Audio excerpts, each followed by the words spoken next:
threats that are rising in budget reconciliation debates.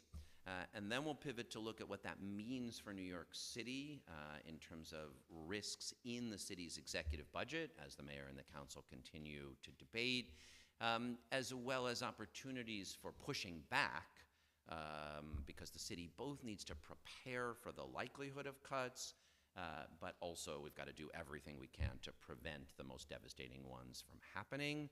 And then finally, we'll talk a little bit about the human costs that it is already having.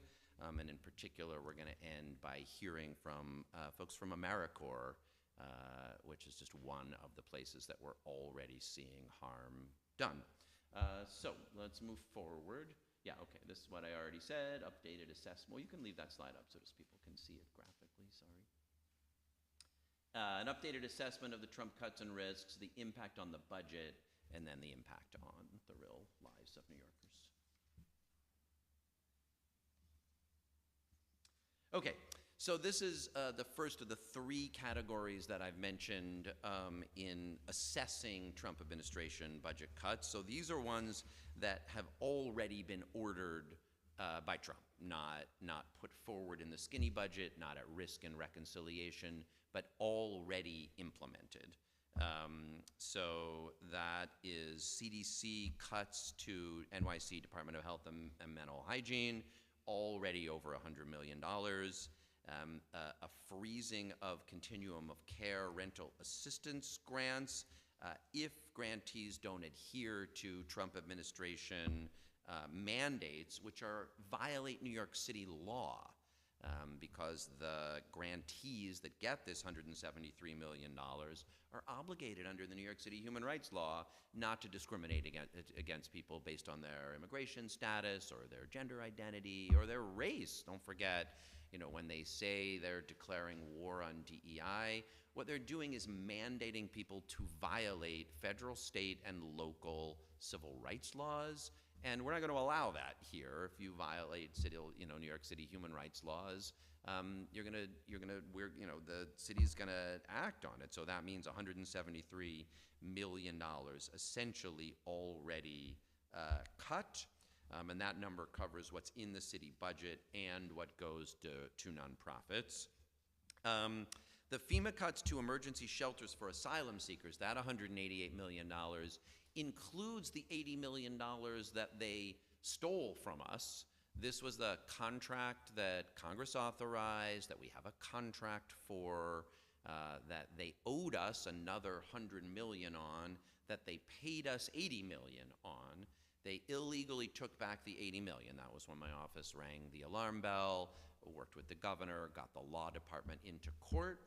But now the law department has to amend its papers because what we had was a case that you gave us a contract, we have a contract, you stole our money. Now what they've done is canceled the program, and so now we have to amend the claim to say you stole our money and then illegally canceled the program.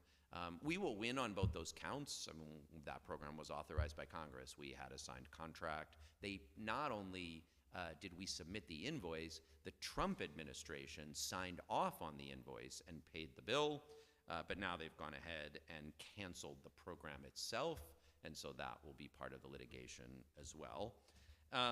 And this last one I'm going to talk about in a minute when we get to the city budget, because I really think it illustrates the kinds of risks that we're facing in the city budget well. But so remember this one, the Trump administration has already canceled this emergency housing voucher program during the pandemic as people were facing so much housing insecurity. The Biden administration authorized many new Section 8 housing choice vouchers around the country, including 7,700 of them here from a mix of HPD and NYCHA's Section 8 or housing choice voucher program. 7,700 of those have already been canceled. They're still paying right now, but the administration Trump has made clear that they are going to be ended. And I'll get to kind of how that frames up the challenges that New York City is facing and what the Adams administration should be doing and is failing to do. Okay, so that's number one, cuts already ordered by Trump. Category 2 is an overview of the budget that Trump submitted on May 2nd. You know, this is what they sometimes call the skinny budget. It is not a Congress authorizes funds, so this is not implemented, but this is what Trump is asking Congress for. It dramatically cuts domestic spending on discretionary programs by nearly a quarter, while boosting military spending and immigration enforcement, you know, and allowing Musk to win millions of dollars in new defense contracts. Reduces spending by more than 50% at the EPA and the National Science Foundation, proposes cutting HUD by 44%, and basically all of those cuts flow through to states and localities. This includes a drastic change to the rental assistance and complete elimination of the Community Development Block Grant Program, which we'll look at how that flows into the city's budget and what it would mean if it happens. The Trump skinny budget proposes to reduce HHS's discretionary spending by 26%, including NIH by 40% or $18 billion, and the Center for Disease Control by nearly 50% or $3.6 billion. One thing here, this budget entirely would eliminate LIHEAP, the Low-Income Household Energy Assistance Program that helps households keep their electricity on so you don't die of heat stroke during a hot summer or lose your heat in the wintertime. We'll be doing some follow-up analysis on just how many households in New York would be at risk if LIHEAP is lost, but we're talking about hundreds of thousands of New York households at risk of not having air conditioning in the hottest days of the year or heat on the coldest days of the year or being able to pay their electricity bills at all. Proposes reducing the Department of Education by 15% or $12 billion and entirely eliminates National Endowment for the Arts, Humanities, and the Corporation for Public Broadcasting and AmeriCorps, as I'll talk about at the end. So that's, part two. Those are what's in Trump's budget proposal. And then that's still not the most devastating cuts of all. The most devastating cuts of all would come from budget reconciliation, where the House Freedom Caucus demanded even bigger cuts than the GOP Senate had proposed and has set up budget negotiations which, if implemented in the way that they've required of themselves in their budget resolution, would decimate Medicaid and health care for hundreds of millions of Americans, would decimate food stamps, the Supplemental Nutrition Assistance Program, student loans, even the tax-exempt status of municipal bonds would be put at risk here. It's important to recognize this is where there's still room to shape the debate. Obviously, we're not mostly focused on kind of the GOP in Washington, but it is pretty clear that Republicans like Budget Chair Susan Collins are terrified of what this budget would do to their constituents and how devastating it would be politically. So even as we have to prepare in New York City for the risks with more reserves, we also have to be part of fighting against these cuts and demonstrating that we know how devastating they would be because they can be prevented if Republicans really understand how much harm what they're proposing would do. They may decide to change it before it is too late for people to get thrown off their health care, or H&H not to be able to provide it, or kids not to get their food stamps, etc. And that even goes, I guess this, we talked a lot last week or 2 weeks ago about the harms done from the elimination of the Consumer Financial Protection Bureau, but that as well is in here. Okay, so now let's look at what does that actually mean for New York City? What are the ways in which that would flow into the city's budget? Because almost none of this has been accounted for by Eric Adams' Office of Management and Budget. He has his pardoned head in the sand and is essentially proposing a budget that ignores the risk of economic downturn or recession as a result of tariffs and entirely ignores the budget risks of cuts that have already been made. New York City's fiscal year 2025 municipal budget includes $10.5 billion in federal funding, of which $4 billion is discretionary, and no allowances whatsoever have been made in that budget for doing anything about the risks that billions of that money is going to be cut. So, for example, HPD's budget includes $269 million in non-emergency CDBG, Community Development Block Grant funding. Trump proposes to eliminate that entirely, but we are still counting on $269 million in the city's budget with no contingency plans whatsoever. The DOE budget includes $229 million in programs proposed to be cut. DOHMH includes $114 million in Ryan White funding, programs into one block grant, and then cut them by $27 billion. We estimate that New York City could lose approximately $2 billion in rental assistance funding if HPD and NYCHA just receive the commensurate reductions to what Trump is proposing for everyone. That's not targeting New York City. That's just if there was an across-the-board share of cuts.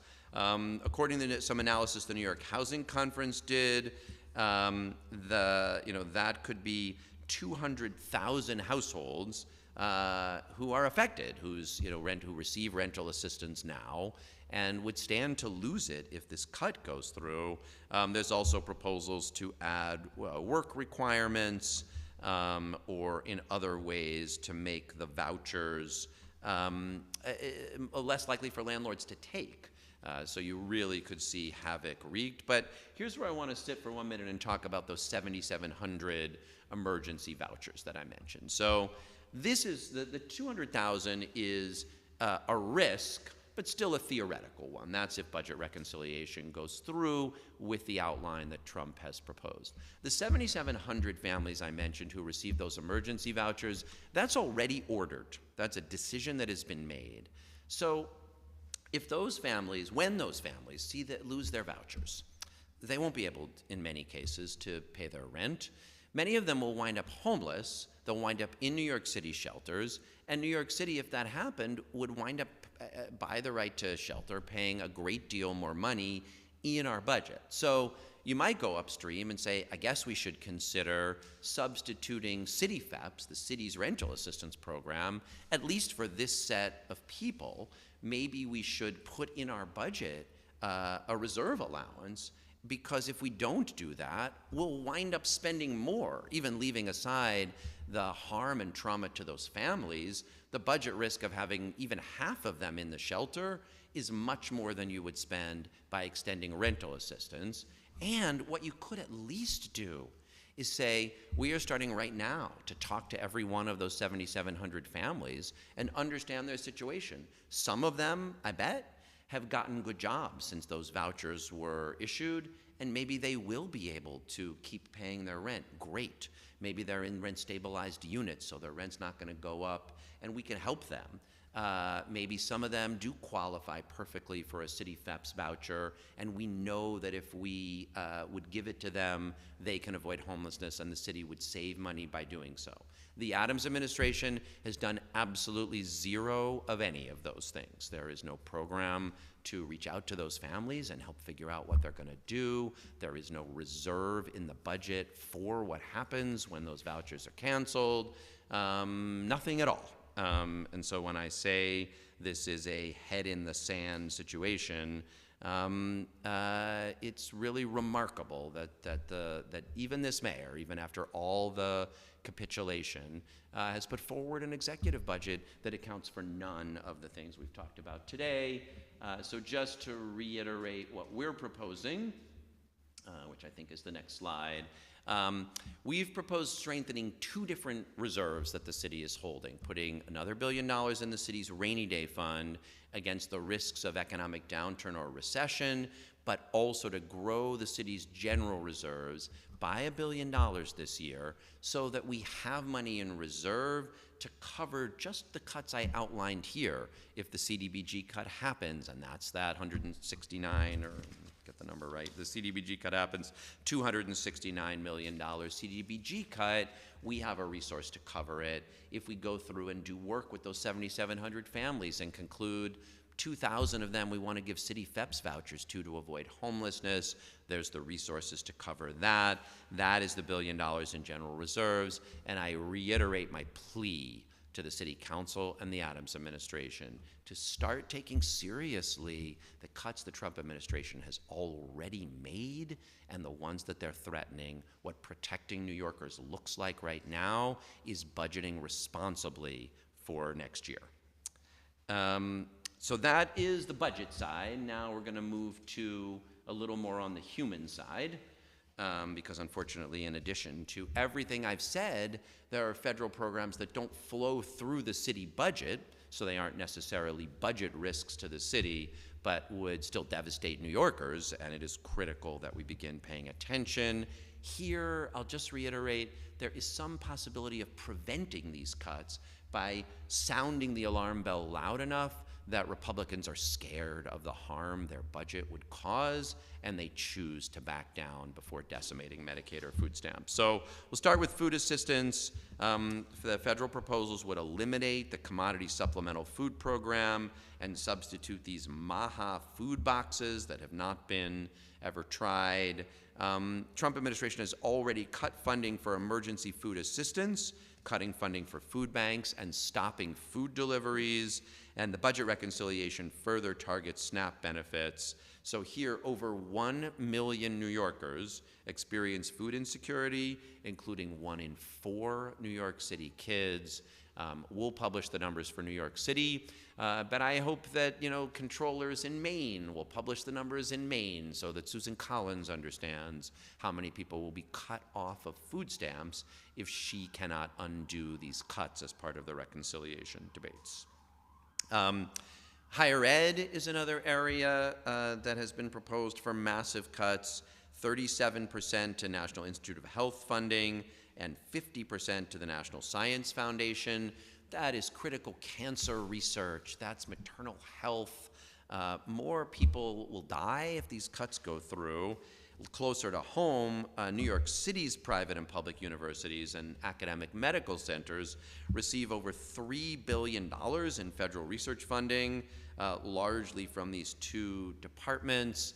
And one thing that I didn't realize until learning a little more about this, the biggest chunk of federal money to higher ed goes to medical schools and medical research. So this weaponization that they've done, where Trump has weaponized anti-Semitism, focused on scooping up students and trying to deport them, and then threatening universities with cutting off their funding, the main place that the funding would be cut is funding to medical schools and scientific and medical research. So this is not just an academic debate about policies.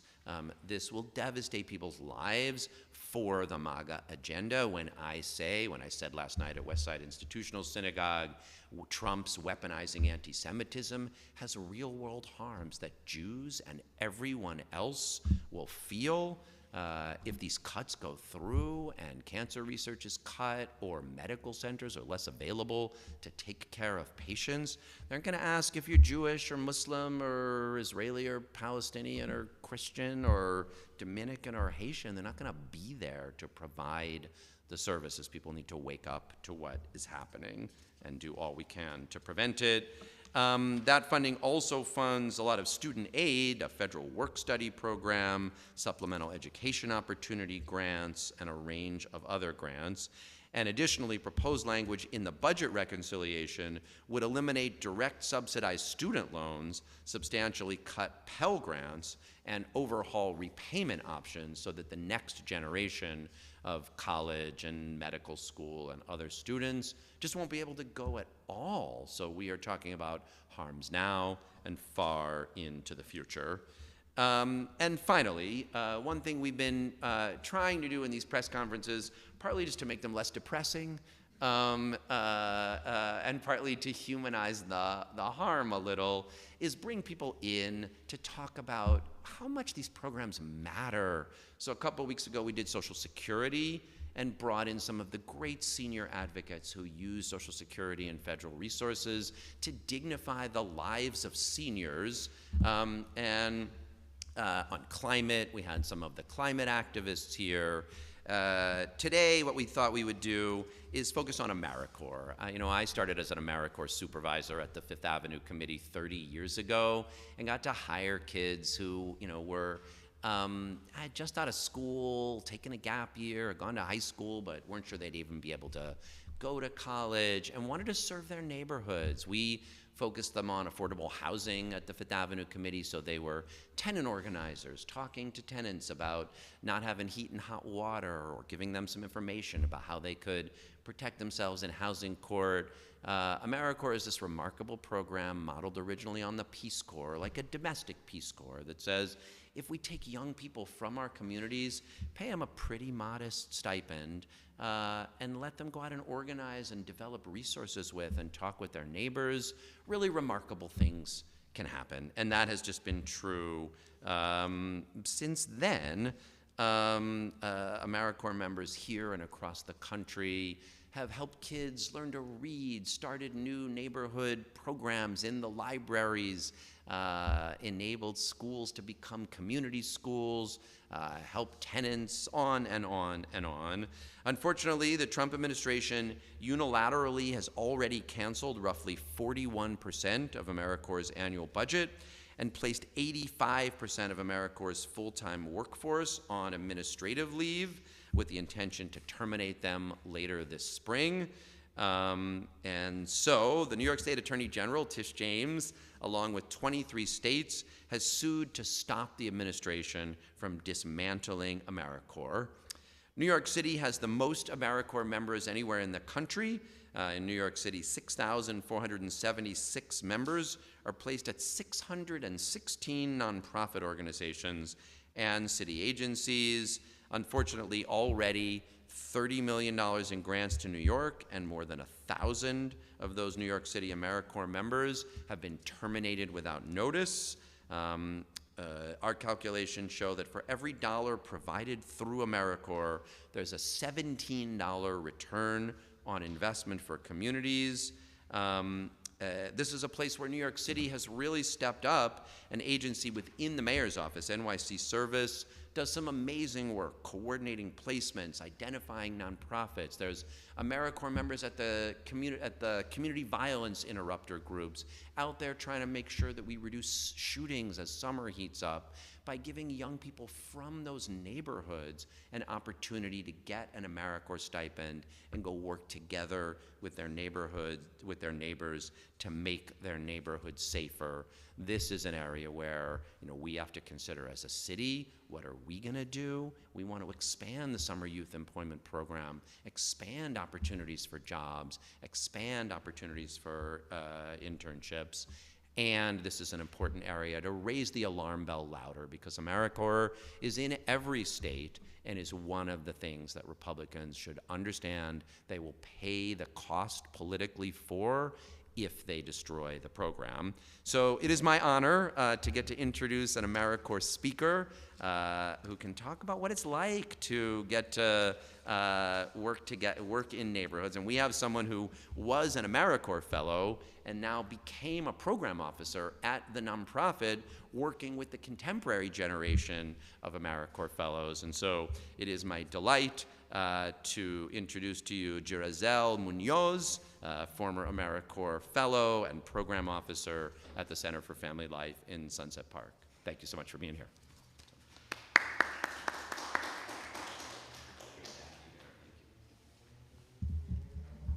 Good morning. I stand before you today as someone whose life has deeply been shaped by the power of service, specifically through AmeriCorps. My name is Jirazel Munoz, and my journey with AmeriCorps began in 2015.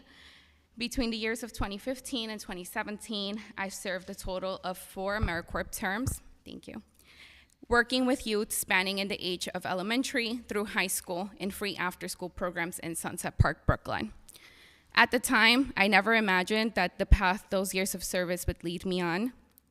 So today, I am a program director for a free after-school and summer camp program that brings high-quality arts, education, social-emotional learning, and community building to more than 150 elementary school-aged children 5 days a week. Through AmeriCorps, and their educational award, I was able to pay for college and finish my undergraduate education at Brooklyn College debt-free. This allowed me to enroll at NYU to pursue my master's in social work as soon as my undergrad career ended, and now I'm proud to be a licensed master of social work. My experience as an AmeriCorps member shaped me as a person, as a leader, and as a member of my community. Today, as a lifelong resident of Sunset Park, I feel deeply connected to this community. I've had the honor of working alongside families, creating safe spaces where children and families can grow and thrive, and that is why I am here today. I am here to speak out against the actions that have dismantled AmeriCorps and taken away the very support that countless communities like mine across our city, state, and country rely on. I am here with more of my colleagues, both former AmeriCorps members themselves, and we are calling for a full restoration of AmeriCorps. Our communities deserve this vital resource. We need AmeriCorps back, not just as a program, but as a promise. A promise that service to community matters and that investment in people matter.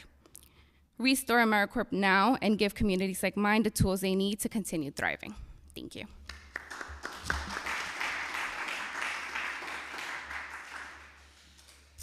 Thank you, Giselle, for your service, for your supervision, for those great remarks. And I'll just connect a couple of dots here. You know, it's just not, when he presented his budget, Mayor Adams announced a big expansion of after-school programs, obviously following the fact that on the campaign trail, many candidates, myself included, have been pushing for universal after-school. And it's great. I've joked before many times that New Yorkers United for Childcare has already won the 2025 mayor's race by making childcare and after-school an issue that almost everyone is committing on. And that is great. But if we lose the AmeriCorps program that provides the staffing in those schools, we'll be backwards, not forwards, on moving toward universal after school. And that just requires, therefore, that the city do two things: stand up loud and help make sure we don't lose the program, but also budget to be ready for what happens if we do, because if that's cut and we lose those workers, now we've got less after school, not more. The budget, Mayor Adams' executive budget, by failing to provide any reserves against cuts, is just putting his head in the sand.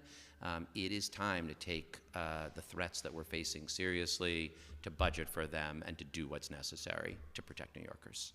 Thank you. We'll be glad to take your questions. Yeah, so let's start with on-topic first. Any on-topic questions?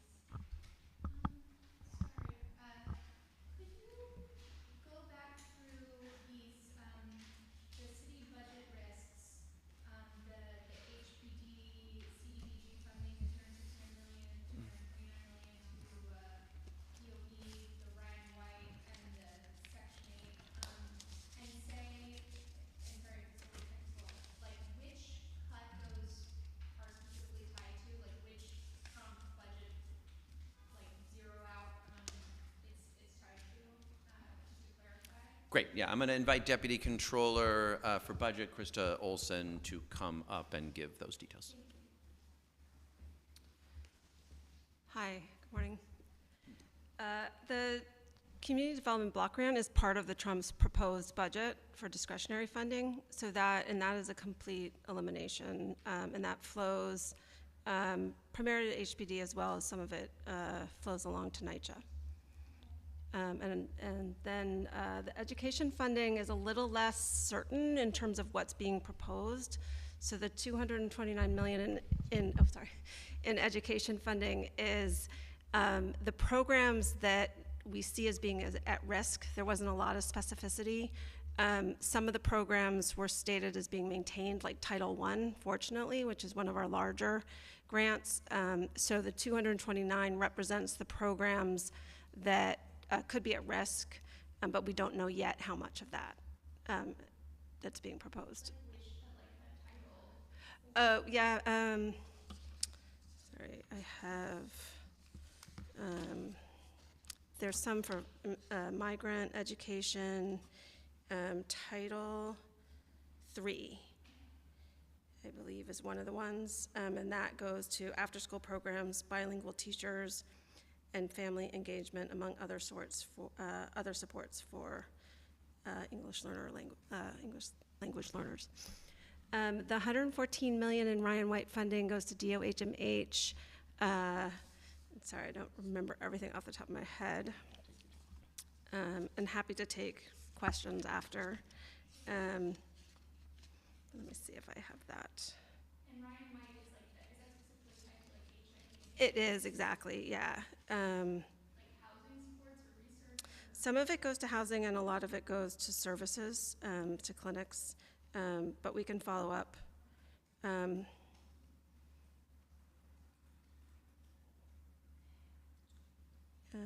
Yeah. Anything else? And the LIHEAP goes through our budget, and that's a complete elimination that's being proposed. And we're looking at that one, as I mentioned, for a future follow-up. You know, LIHEAP really covers a lot of low-income seniors and vulnerable families, and people tend to focus on LIHEAP as a heating program, and understandably so, but with summer coming and expected to be quite hot, that's what keeps people's air conditioners on as well. And do you have a dollar figure attached to the elimination of the commodity supplemental food program, or is that like, that goes directly, that goes outside of the city budget directly to nonprofits? Most of that goes directly to nonprofits, and some of it does flow through the city, but then is passed along to nonprofits.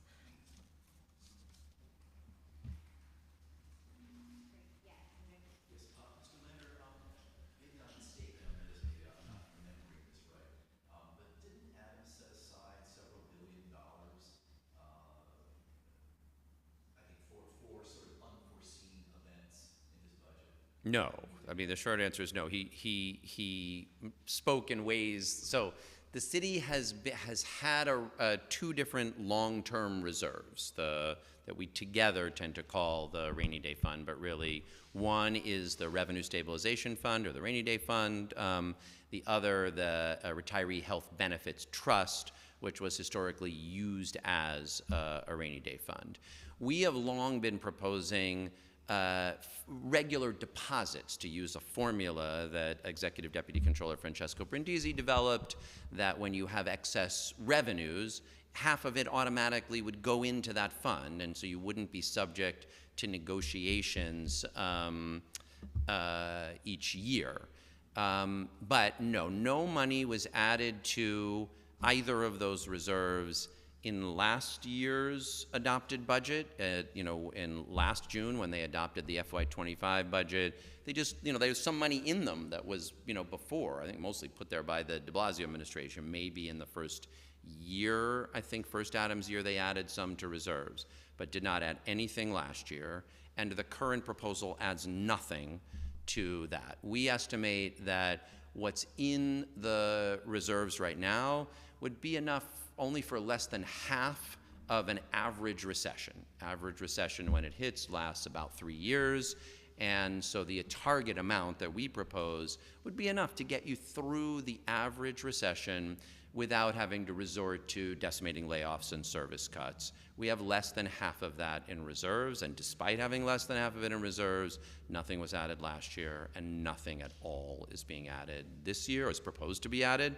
Obviously, in some cases, the council has fought to add something, and I hope they will, although I don't think that I don't know whether the council, I didn't look closely to see whether the council proposal recommended it. But so, and that all of this was before the increased likelihood of economic downturn or recession. But the tariffs substantially, you talk to any economic forecaster, the tariffs substantially increased the likelihood of an economic downturn. We proposed, we looked at 3 scenarios that we released: severe downturn, modest downturn, or just like where things had been going before the tariff proposals. We said you should use the modest downturn scenario as the most likely for purposes of preparing. Adams administration instead actually upped for the optimism of the proposal. It's just a head in the sand, adds nothing to reserves, and therefore it doesn't deal with economic risk. It also doesn't deal with budget risk. So that rainy day fund is if the economy goes down and your revenues fall short, and you just can't even cover what you already plan to spend. Meanwhile, we have this other risk, which is the budget includes all this federal funding that we know is being cut, There's no, for that, we propose putting more money in what's called the city's general reserve. That's an annual reserve. That basically is saying, for this coming year's budget, we just think there's some more risks, like we're gonna get hit with federal cuts, and so we built a cushion in to be able to cover them. They have not raised the general reserve either. Did I get all that right, Francesco? Okay. Just real quick, just to follow up on that. I know you're suggesting that there's certain things that the Adams administration and city council, for that matter, should be doing to protect New York City as you were putting it from President Trump. Are you suggesting, do you feel that the mayor needs to say more, do more rhetorically vis-a-vis President Trump? There's two, yes, but these are separate.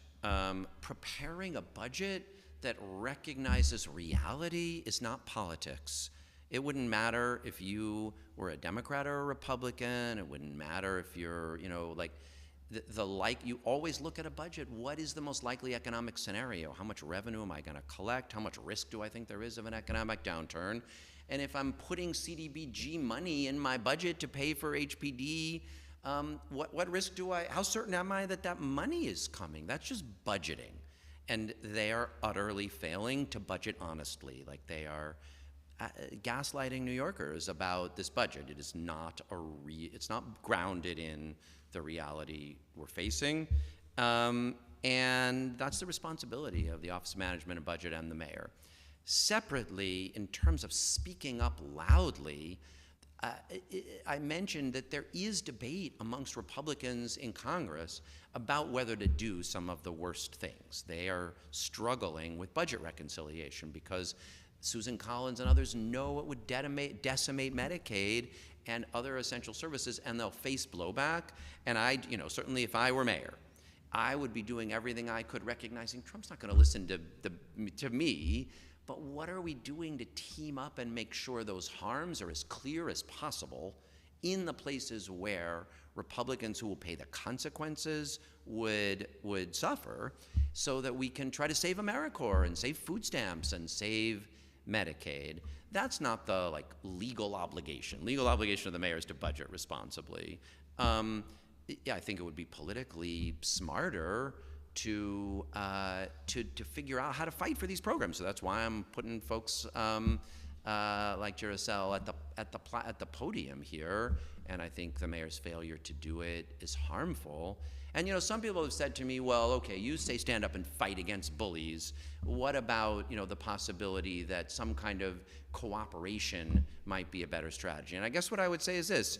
Eric Adams is running an experiment of how you could capitulate in the most humiliating ways imaginable. Like, no one would ever have thought you could capitulate in such a humiliating way as mayor of New York City. We do scenarios here. No one would have said, here's a scenario for just how much you could capitulate to Donald Trump. He is running that experiment in real time. And it has not helped New York City one iota. Quite the opposite. No one else is being told you must have ICE in your corrections system. If anything, he is attracting more. And that is what happens with Trump. When you show him you'll yield, he demands more and not less. It is essential right now for the city to fight back, organize with others, and budget realistically if we're going to protect New Yorkers from harm. One more sort of technical question. Of the, I guess, $10.5 billion in federal aid that the city is supposed to get in this current fiscal year, do you know at this moment, I know that the funding comes in, in different ways, some comes in after you submit, a receipt or whatever, how much of that do we already have in our bank accounts, and, they can't reach back into the banking system and take it back? And how much of it is still accounts receivable? The 10.5 billion is FY26, yes? Oh, okay, all right, then you give this answer. I have to get back to you. I don't have it off the top of my head of how much of the 10.5 we've received in cash. Important, right? Yes, it is important. I mean, technically, a lot of, there's still the legal basis to fight a lot of the cuts that's happening that have been announced because they were appropriated by Congress. So there is still like in some ways, that distinction shouldn't matter.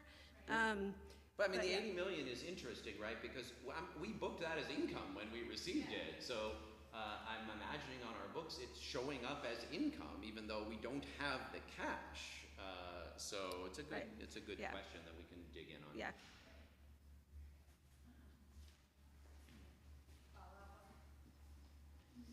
It sounds like Laura and Krista should follow up, and Krista can get you more information. So. Awesome. Any other on-topic questions? Okay, great. Any off-topic questions? Well, I mean, it's sort of off topic, but That's good. on topic, but off topic. It seems that, Mayor Adams is going to have his first sort of official fundraiser this evening down in Birmingham. Okay. And it seems that one of his top fundraisers has been an ad of support with Donald Trump. Do you draw any conclusions from that? I mean, Eric Adams is running to be Donald Trump's vice president for cities as much as he's running to be mayor of New York. It is not surprising, sadly, that Trump supporters would be supporting him.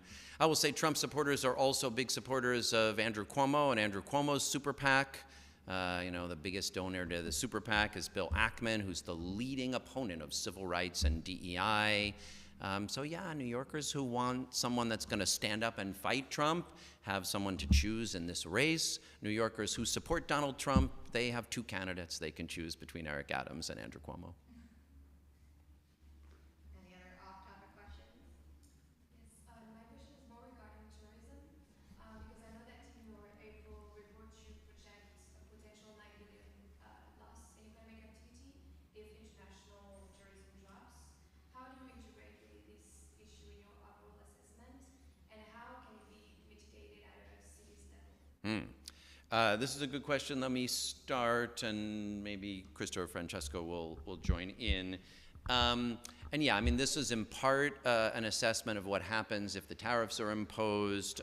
International tourism still has not recovered to pre-pandemic levels. We have seen domestic tourism really mostly recover, and that has helped a lot. Broadway, all the theaters are open, back above pre-pandemic levels, but international tourism just has not recovered to pre-pandemic levels, and New York thrives on that. So, and of course, originally that was health, pandemic concerns, and then the economic follow-up, inflation and other things. But of course, there's every reason to believe currently that Trump's policies are keeping it repressed, that people, for a range of reasons, are less likely to come. New York City can't do too much about any of those things, but we can budget and plan for them, and so that's part of why, the rainy day fund idea is if we continue to get hit, at least to have some money there to cover would be wise. I wish we had ideas for what New York City could do on its own, because the city thrives from international tourism and as an international city, but we don't get to set those policies. A potential tax cuts regarding the occupancy tax cut. Do you think that this could help? You're suggesting So just to clarify, your question is more what can we do as opposed to what we're looking to see will happen? Yes. I think that's a little bit more in the realm of kind of policy proposals. But I think there are two ideas would be, yes, we could reduce tax rates. However, that would then in turn reduce our tax income. So we would have to look at the pros and cons of that.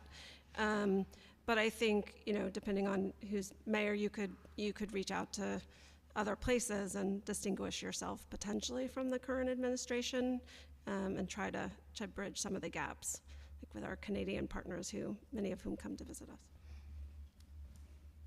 Okay, any other off-topic questions? Going once, very quick, thank you, everyone. Thanks, everyone.